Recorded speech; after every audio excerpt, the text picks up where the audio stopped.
Hello dear students, this is Introduction to Office Management course tutorial. The topic is Principles of Office Layout. The learning objective is to know the principles of office layout. Well, till now you have understood the meaning of office layout. So office layout, that is the arrangement of man, that means the human resources, machines, equipments, furnitures, etc. in the available space that is given for the office. Now there are a number of principles which the management can keep in mind while designing the office layout. You know that office layout, this is an important aspect in office accommodation decision. Now, office space, it costs a lot for an organization, and therefore the space that is available for the organization that need to be that need to be utilized optimally and minimize the cost associated with the use of space. So let's discuss the principles one by one. Principle of convenient location of the departments.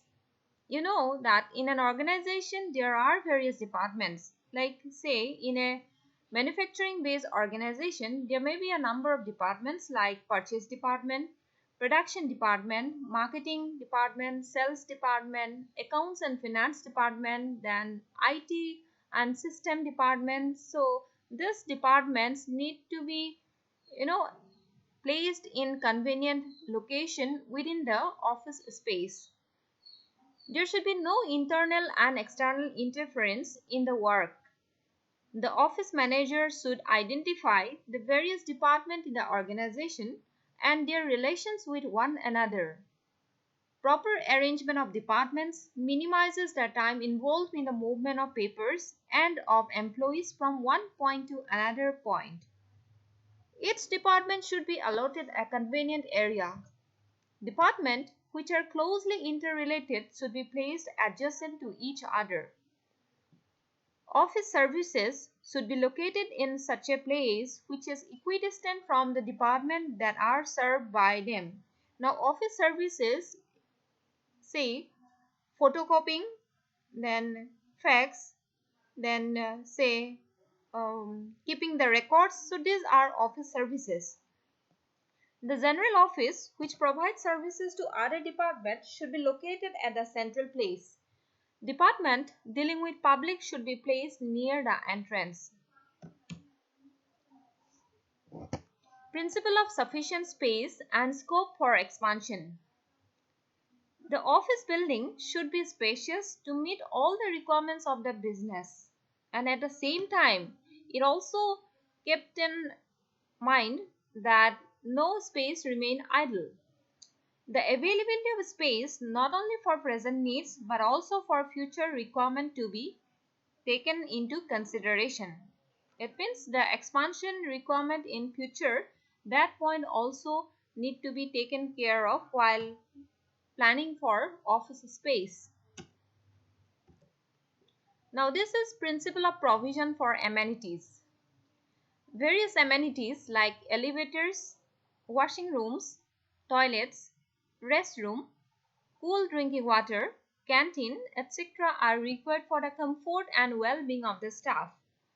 There should be also proper sanitation facilities.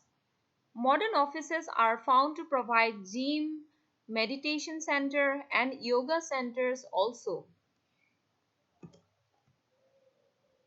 Then principle of free flow of work. A well laid out office should ensure speedy and quick disposal of work, and it should also avoid accident prone situation. The flow of work must be ensured keeping in mind the office systems and routines which have been devised for the performance of office activities. Now this is principle of interdepartmental work. This principle says that the departments which are interlinked with each other should be near to each other. Say, the department of warehousing and sales should be near to each other. The setup of the department or section should be such that within the department and among departments, flow of work should be quick. Then this principle is space requirement for staff and equipments. Office layout should be such that the office staff are allotted sufficient space to handle their work efficiently. Congestion should be avoided. The equipments are given that much of space in which the operator does not face the problem of operating it. The amount of space required is determined by considering the nature of work, the size and shape of the employee's desk, and the furniture and equipment used by the employee, space required in between the desk and equipments, furniture to allow free movement, space required for storage of files, stationery and other items, the placement of window, and so on. The principle of effective supervision. It says that the seating arrangement should be such that sectional officer, that means who is going to supervise, are able to watch the seats of their subordinates. Then it helps in easy supervision. The principle of flexibility and expansion. An office layout should be capable of being adjusted and expanded according to the requirement of the organization. Proper lighting and ventilation. Now, the building should have proper ventilation and natural light. It helps in reducing fatigue and stress on the part of employees. Now, this is important not only for physical stress but for mental stress also. So, proper lighting and ventilation, it helps in reducing various types of stress in the employees. The principle of safety. A good office layout should eliminate office hazards. It should provide for adequate number of exits and safety measures. There should be no obstruction to the flow of work, to exits or in the passages.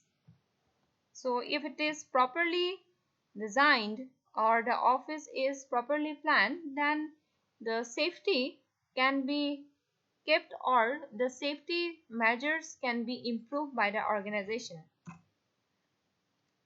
Now, after discussing all this principle, here I am going to summarize that besides this principle, there are a number of principles.